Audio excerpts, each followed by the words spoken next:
বাণিজ্যে মধ্যপ্রাচ্যের প্রভাব মোকাবেলায় সজাগ সরকার, বাজার সহনীয়।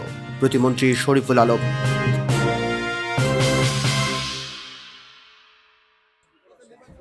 মধ্যপ্রাচ্যের চলমান যুদ্ধ পরিস্থিতির কারণে বৈশ্বিক বাজারে কিছুটা প্রভাব পড়ার আশঙ্কা থাকলেও সরকার এ বিষয়ে সজাগ রয়েছে বলে জানিয়েছেন শিল্প, বাণিজ্য, পাট ও বস্ত্র মন্ত্রণালয়ের প্রতিমন্ত্রী মোহাম্মদ শরীফুল আলম। তিনি বলেন, রমজানের শুরুতে কিছু পণ্যের দাম বাড়লেও বর্তমানে বাজার পরিস্থিতি সহনীয় পর্যায়ে রয়েছে।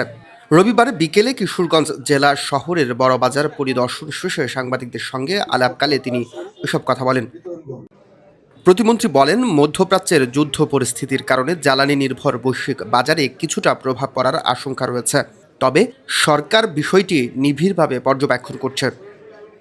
তো একটা বিষয় চিন্তার কারণে আমরা লক্ষ্য করছি। তো এটা তো বিভিন্নভাবেই এই জ্বালানির উপর নির্ভরশীল অনেক কিছু, শিল্প উৎপাদন, বাজার পরিস্থিতি, এগুলোতে এফেক্ট কিছু হতে পারে। বাট আমরা সজাগ আছি, আমরা পরিস্থিতি পর্যবেক্ষণ করছি। দেখা যাক, আমরা সরকার অত্যন্ত সজাগ এই ব্যাপারে এবং কনসার্ন। তিনি আরও বলেন, রমজানে দ্রব্যমূল্য নিয়ে মানুষের স্বস্তি নিশ্চিত করতে সারা দেশে বাজার মনিটরিং জোরদার করা হয়েছে।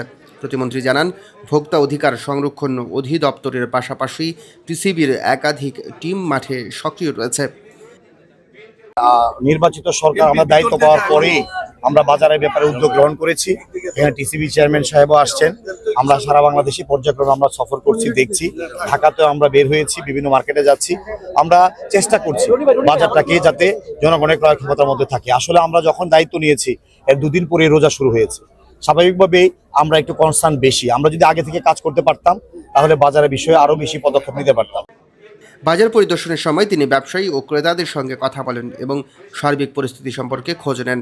এ সময় টিসিবির প্রধান ব্রিগেডিয়ার জেনারেল মোহাম্মদ ফয়সাল আজাদ সহ জেলা প্রশাসনের কর্মকর্তারা উপস্থিত ছিলেন।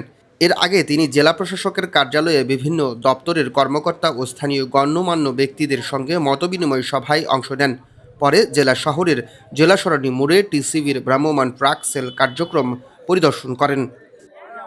ইনফোজা ডেস্ক।